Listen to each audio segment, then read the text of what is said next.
പഴയപോലെ തന്നെ നമ്മുടെ study table വീണ്ടും അലങ്കോലമായി കിടക്കും. എക്സാം പേപ്പറൊക്കെ തള്ളിക്കെട്ടെ പഴയ പോലെ തന്നെ എൻ്റെ എല്ലാ വേസ്റ്റൊക്കെ എതിരൊട്ടിച്ചിട്ടുണ്ട്. അപ്പോൾ നമുക്ക് വീണ്ടും ഈ സ്റ്റഡി ടേബിൾ ക്ലീൻ ചെയ്യാം. അത് മാത്രമല്ല, നമുക്ക് ചെറിയൊരു ഓർഗനൈസറും കൂടെ ഉണ്ടാക്കാൻ പോവാണ്. അപ്പോൾ ലെറ്റ്സ് ഗോ. അപ്പോൾ ആദ്യം തന്നെ നമുക്ക് എല്ലാ സാധനമൊക്കെ എടുത്ത് മാറ്റി വയ്ക്കാം. അപ്പോൾ എല്ലാ സാധനവും മാറ്റി വെച്ചിട്ടുണ്ട്. ഇതൊക്കെ നമുക്ക് കൂട്ടി വയ്ക്കാം. കണ്ടോ, പേപ്പേഴ്സൊക്കെ എടുത്ത് നമുക്കിട്ടാം.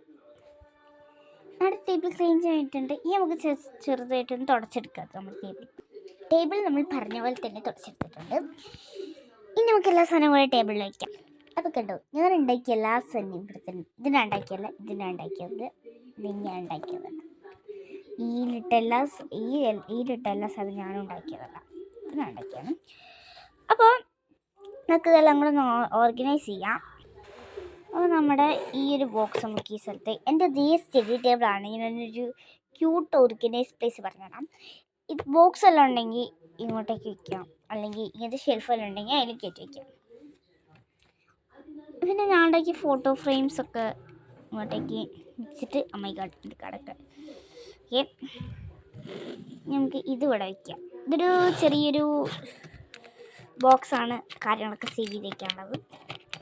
ഇതൊക്കെ ഞാൻ ബോറടിക്കാൻ വിചാരിച്ചാണ് ഞാൻ ഇടാത്തത്. കുറേ ബ്ലോഗ്സിൻ്റെ ഐറ്റംസിനായിട്ട് ഇട്ടിട്ടുണ്ടല്ലോ. ബ്ലോഗ്സിൻ്റെ ഐറ്റംസ് അല്ല, ഒരു ഫ്രെയിം ഉണ്ടാക്കുന്ന മാത്രമേ ഇട്ടുള്ളൂ. പക്ഷേ ഇങ്ങനെ ബോറടിക്കും ഈ ബ്ലോഗ്സിൻ്റെ തന്നെ ഇട്ടിട്ട്, അതാണ് ഇടാണ്ടിരുന്നത്. ഇതുണ്ടാക്കുന്ന വേണമെങ്കിൽ കമൻറ്റിൽ യെസ് ഒന്ന് ഇട്ടാൽ മതി. പിന്നെ ഈ ഫ്രെയിം ഇത് കുറച്ച് നോക്കി ഇത് വയ്ക്കാം. ഇത് നമുക്ക് സൈഡിലോട്ട് ഉണ്ടാക്കി. ഇതവിടെ സ്റ്റാൻഡായിരുന്നു, കുറേ മുന്നേ ഉണ്ടാക്കിയതാണ്. അതിന് മുന്നേ ഇത് വെച്ചിട്ട് നമുക്കിത് വയ്ക്കേണ്ടത്. ഈ ഡോണോ കാർഡ് നമുക്ക് ഇവിടെ പ്ലേസ് ചെയ്യാം. അപ്പോൾ ഓർഗനൈസ് ചെയ്തിട്ടുണ്ട്. ഷെൽഫ് വീണ്ടും അലങ്കോലമായിട്ടുണ്ട്, നമുക്ക് ക്ലീൻ ചെയ്യാം. ഇതാണ് ബിഫോർ ലുക്ക്. നമുക്ക് ആഫ്റ്റർ ലുക്ക് നോക്കാം. എൻ്റെ കുഞ്ഞു കുഞ്ഞു ബുക്സൊക്കെ ഉണ്ടാക്കിയ കുറച്ച് സാധനം ഉണ്ടല്ലോ, അതൊക്കെ ഞാൻ ഈ പൗച്ചിലോട്ട് വെച്ചിട്ടുണ്ട്. ബിഫോർ ലുക്കും ആഫ്റ്റർ ലുക്കും നോക്കിക്കാം. After look ആയതുണ്ട്. ഇനി ഈ രണ്ട് ഷെൽഫ് ഒന്നും ചെയ്യാൻ പോകുന്നില്ല, കാരണം എനിക്ക് മടിയാണ് ചെയ്യാൻ ഫ്രണ്ട്സ്. അപ്പോൾ ഇതിൻ്റെ അകത്ത് കുറച്ച് സ്റ്റിക്കി നോട്ട് ഉണ്ടാക്കുക പറിച്ചളയാം നമുക്ക്. അപ്പം എൻ്റെ അടുത്ത് 2 സ്റ്റിക്കി നോട്ട്സ് ഉണ്ട്, നമുക്ക് എടുത്തേക്കാം.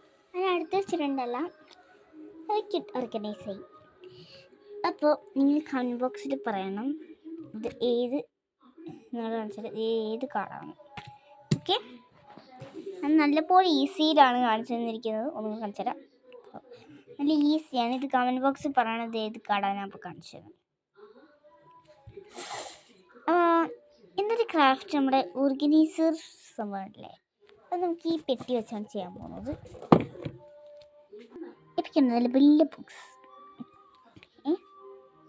നല്ല വെള്ള ബോക്സാണ്. ഇനി നമുക്കിത് ഒന്ന് പെയിൻ്റ് അടിച്ചു കൊടുക്കാം. പേസ്റ്റൽ ഷെയ്ഡ് തന്നെ വേണം, നമ്മൾ പറഞ്ഞ പോലെ തന്നെ. ഫ്രണ്ട്സിനെ വീഡിയോ എടുത്തെടുത്ത് ചെയ്ത് കഴിയാനായി. ഞാൻ പിന്നെ കണ്ണും കൂടെ വരച്ച് ഇനി ചെയ്ത് വെച്ച് നല്ല കണ്ണൊക്കെ വരച്ചിട്ട് പിന്നെ വായും കൂടെ വരയ്ക്കാൻ നിന്നപ്പോഴാണ് വീഡിയോൻ്റെ കാര്യം പറഞ്ഞത്. അത് എനിക്ക് വരയ്ക്കാം. നിങ്ങൾക്ക് എങ്ങനെ വേണമെങ്കിലും വായ വരയ്ക്കാം, എനിക്കിഷ്ടമുള്ള പോലെയാണ് ഞാൻ വായ വരച്ചിരിക്കുന്നത്. ഇനി ഓർഗനൈസർ എങ്ങനെ ഉണ്ടാക്കണ്ടേ പറഞ്ഞല്ലോ, നമുക്ക് പോവാം. ഈ ടോപ്പിലുള്ള സാധനം കട്ട് ചെയ്തെടുത്തോ. കട്ട് ചെയ്തതിനെ വിശ്വസിക്കുന്നു. എന്നിട്ട് ഇതേപോലെ ഒന്ന് അതിൻ്റെ ഇതൊന്ന് ആത്തിട്ട് കൊടുക്കുക. ഈ 2 പോലെ ഇട്ടിട്ട് ഈ 2 ഭാഗം ഒന്ന് കട്ട് ചെയ്ത് കൊടുക്കുക. അത് 2ഉം കട്ട് ചെയ്തിട്ടുണ്ട്. ഇതിക്കെല്ലാം സ്പീഡ് ഇട്ടത് കിട്ടും. ടച്ച് ചെയ്യാൻ പാടില്ല ഫ്രണ്ട്സ്, ടച്ച് ചെയ്ത് ഉണങ്ങുന്ന ടച്ച് ചെയ്യാൻ പാടില്ല. ഇനി നമുക്ക് ഇഷ്ടമുള്ള സാധനങ്ങളൊക്കെ ഇതിൽ ആഡ് ചെയ്ത് വയ്ക്കാം. എൻ്റെ സ്ഥലത്ത് ഇപ്പോൾ കൂടുതൽ ഐറ്റംസ് ആയിട്ടുണ്ട്. അപ്പോൾ ഇത് എൻ്റെ ഊണൊക്കെ എടുത്ത് വയ്ക്കാം. ഇന്നത്തെ വീഡിയോ ഇത്രയേ ഉള്ളൂ friends. Bye bye, see U.